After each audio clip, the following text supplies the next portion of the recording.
कॅपराऊंड वनचं जे college allotment आहे ते आज डिक्लेअर होणार आहे. लक्षात ठेवा, अजून कॅपराऊंड वनचं कॉलेज अलॉटमेंट डिक्लेअर झालेलं नाही आहे, ते आज डिक्लेअर होणार आहे. जे विद्यार्थी हा व्हिडिओ ते डिक्लेअर कधी होणार आहे हा टाईम जाणण्यासाठी आलेले आहेत त्यांच्यासाठी सांगतो. लास्ट इयर हे अलॉटमेंट संध्याकाळी 5:20 दरम्यान ते डिक्लेअर झालं होतं. त्यामुळे यावर्षीसुद्धा पॉसिबिलिटी आहे ते इव्हनिंग किंवा लेट नाईटला डिक्लेअर होतील. आता तुम्हाला CET सेलकडून कळालेच असेल की या फायनल मेरिट लिस्ट, आपल्या सगळ्या रँक्स, या सगळ्या गोष्टींना थोड्या डिले वगैरे होत जातात. त्यामुळे हे तुम्ही धरून चला की यावेळी संध्याकाळी 6 ते 8 नाही तर रात्री उशिरापर्यंत ते रात्री 11पर्यंत ते अलॉटमेंट डिक्लेअर होईल. ते अलॉटमेंट जसं डिक्लेअर होईल त्यावेळी मी तुम्हाला सांगेलच. मग आजचा जो व्हिडिओ आहे तो 2 गोष्टींसाठी बनवला होता. पहिली गोष्ट म्हणजे काय, अलॉटमेंट कधी डिक्लेअर होणार आहे, इव्हनिंग 6 ते 8, अदरवाईज लेट नाईट ते डिक्लेअर होईल किंवा. आणि दुसरा पार्ट जो आहे व्हिडिओचा, अलॉटमेंट चेक कसं करायचं आहे त्याबद्दल मी सांगणार आहे पुढं. आणि सगळ्यात महत्त्वाचं, जे प्रोव्हिजनल अलॉटमेंट येतं ते एक सॅम्पल अलॉटमेंटचं लेटर तुम्हाला दाखवणार आहे की लास्ट इयर म्हणजे यावर्षीसुद्धा सेम तुम्हाला अलॉटमेंटचं लेटर येणार आहे. त्या अलॉटमेंट लेटरमध्ये कोणकोणत्या गोष्टी असतात, तुम्हाला काय चेक करायचं आहे, हे सगळं मी तुम्हाला सांगणार आहे. ठीक आहे, तर सगळ्यांना नमस्कार, मी संदीप मिलिके.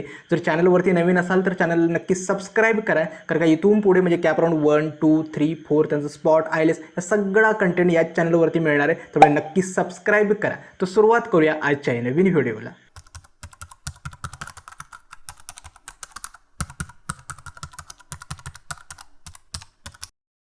तुम्हाला कॉलेजचा अलॉटमेंटचा टाईम तरी समजला की ते इव्हनिंग 6 ते 8च्या दरम्यान किंवा लेट नाईट तुम्हाला ते डिक्लेअर होणार आहे. मग आता अलॉटमेंट चेक कसं करायचं त्याबद्दल सांगतो. एक तर अलॉटमेंट चेक करण्याचे ना 2 उपाय आहेत. एक म्हणजे काय, इन्स्टिट्यूट वाईज अलॉटमेंट लिस्ट. आता ज्यावेळी अलॉटमेंट डिक्लेअर होणार आहे, म्हणजे समजा संध्याकाळी 6 वाजता अलॉटमेंट डिक्लेअर होणार आहे, मी अजून करतोय, संध्याकाळी 6 वाजता हे अलॉटमेंट डिक्लेअर होणार आहे. बरोबर अर्धा तास आधी ना इन्स्टिट्यूट वाईज अलॉटमेंटची एक यादी जाहीर होते. म्हणजेच त्याच्यामध्ये काय असतं, CETच्या लॉगिनमध्ये नाही, CETच्या आपल्या ॲडमिशन पोर्टलवरती त्याच्यामध्ये ना प्रत्येक इन्स्टिट्यूट आणि त्या इन्स्टिट्यूटमध्ये कोणकोणत्या विद्यार्थ्यांना कोणत्या ब्रँचला कोणती सीट मिळाली त्याची एक PDF रिलीज होते सगळ्या कॉलेजेसची. परंतु ते बघण्याची गरज नाही आहे, कारण का एवढ्या कॉलेजमध्ये तुम्हाला कुठे मिळाले ते शोधत बसायला खूप वेळ लागेल. ठीक आहे, त्यामुळे या गोष्टीवरती तुम्ही डिपेंड राहू नका. हे पहिल्यांदा डिक्लेअर होतं इन्स्टिट्यूट वाईज अलॉटमेंटची PDF. प्रत्येक कॉलेजची वेगळी PDF असते.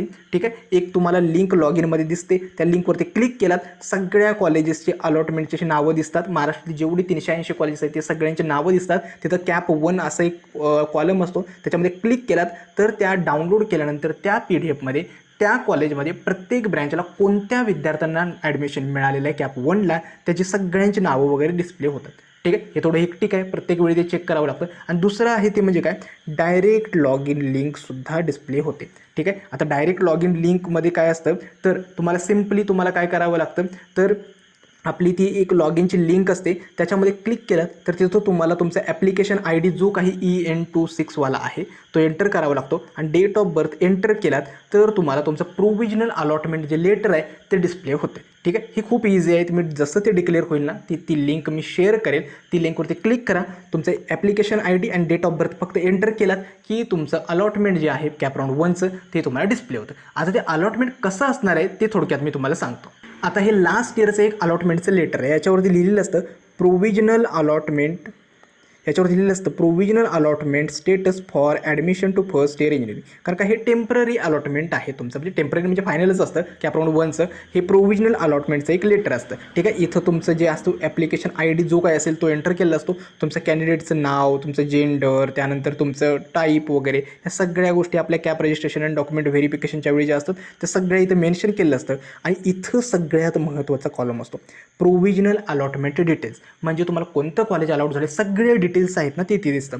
उदाहरणार्थ इन्स्टिट्यूट अलॉटेड, तुम्हाला कोणतं कॉलेज अलॉट झालं आहे ते कंप्लीट इथं तुम्हाला डिस्प्ले होतात. या उदाहरणार्थ या मुलाला ना स्टुडंटला प्रोग्रेसिव्ह एज्युकेशन सोसायटीचं मॉडर्न कॉलेज जे आहे ते अलॉट झालेलं आहे. ठीक आहे, त्यानंतर त्यातली कोणती ब्रँच तुम्हाला मिळाली, उदाहरणार्थ या स्टुडंटला कॉम्प्युटर इंजिनिअरिंग ब्रँच लास्ट इयरचा अलॉटमेंट दाखवतो, हे कॉम्प्युटर इंजिनिअरिंग ही ब्रँच त्याला अलॉट झाली. ठीक आहे, ते डिस्प्ले झालं. त्यानंतर त्याचा चॉईस कोड आहे, म्हणजे जो आपला जो चॉईस कोड होता कॉलेज प्लस ब्रँच कोड तो इथं डिस्प्ले केला जातो. आणि कुठल्या बेनिफिटनं ही सीट तुम्हाला अलॉट झाली. आता उदाहरणार्थ या स्टुडंटला फेमेल आणि कॅटेगरी, ठीक आहे, त्या दोन्हींचा बेनिफिट मिळाला. आता ह्या स्टुडंटला आपला 30% जे फेमेल कॅटेगरीचं रिझर्वेशन असतं आणि OBC म्हणजेच काय LOBC ही सीट त्या स्टुडंटला मिळाली. ठीक आहे, म्हणजे कुठला बेनिफिट मिळाला आहे आणि कुठला सीट टाईप अलॉट झाला आहे, LOBC स्टेट लेवल सीट या स्टुडंटला मिळालं आहे. ठीक आहे, आणि त्यांनी भरलेल्या लिस्टमध्ये कितव्या नंबरचं कॉलेज त्याला मिळालं आहे, तर ह्याला स्टुडंटला या 45 नंबरचं कॉलेज मिळालेलं आहे. ठीक आहे, आणि हा कुठला कॅप राऊंड आहे, कॅप राऊंड 1 आहे. त्यानंतर तुमचा मेरिट नंबर जो आपला फायनल मेरिट नंबर आहे तो,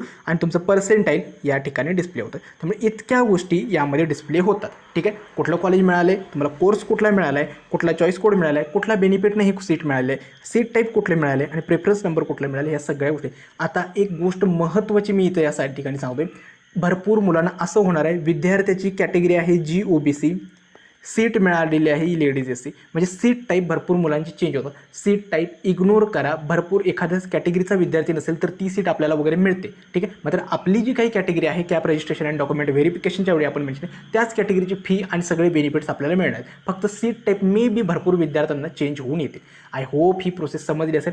जसं हे cap registration and document verification declare होईल ना, ओके, जसं हे कॅप राऊंड 1चं जे अलॉटमेंट आहे ते डिक्लेअर होईल ना, मी आपल्या ग्रुपला पण कळवेल आणि आपल्या चॅनलवरती व्हिडिओसुद्धा रिलीज होईल. ओके, तुर्तास तरी वाट बघा की कॉलेजचं अलॉटमेंट कसं येतं. मला माहिती आहे सगळ्यांना चांगलंच कॉलेज अलॉटमेंट होणार आहे. नक्कीच यावर्षी ना भरपूर हे स्कॅम्स वगैरे या सगळ्या गोष्टी वगैरे सुरू आहेत. मात्र काळजी करू नका, कॉलेजेस सगळ्यांना चांगली मिळतात आणि पेशन्स ठेवा या कॅप प्रोसेसमध्ये. असं नाही आहे की तुम्हाला कॉलेज भेटत नाही आहे, हे भेटत नाही, मनासारख्या गोष्टी मिळत नाहीत.